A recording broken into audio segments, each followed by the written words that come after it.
वित्त मंत्री निर्मला सीतारमण 1 फरवरी को संसद में केंद्रीय बजट 2025 और 2026 का विस्तार पूर्वक विवरण पेश करेंगी।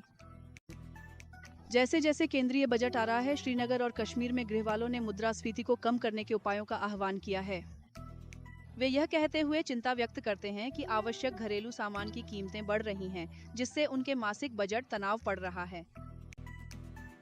अब मैं यही चाहती हूँ कि अगर जब बजट रिलीज हो, बजट जब पार्लियामेंट में आए, तो कहीं ना कहीं कॉमन पीपल को भी देखा जाए कि उनकी सहूलियत के हिसाब से भी देखा जाए कि अगर जो चीज़ें हैं जो कि कॉमनली यूज चीज़ें हैं उस पर थोड़ी इन्फ्लेशन कम हो जाए। जी बिल्कुल, जो मंथली बजट है उससे कहीं ज़्यादा महंगाई हमें देखने को मिल रही है। मंथली बजट के हिसाब से जो है हम नहीं चल पाते हैं, कर्जा हो जाता है लोगों को। अगर हम कॉमन लाइफ देखें, कॉमन लाइफ को चलाना बहुत मुश्किल हो जाता है जो मंथली बजट है, क्योंकि इन्फ्लेशन बहुत ज़्यादा हो गई है। खाने पीने की चीज़ें इतनी ज़्यादा महंगी हो गई है।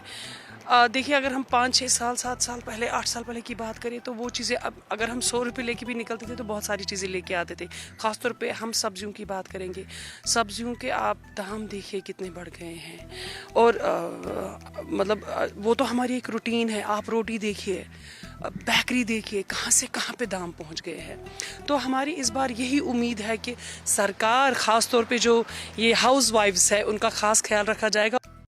गृह वालों ने भी इसके असर को लेकर चिंता जताई है। समाज के गरीब वर्गों पर बढ़ती कीमतें।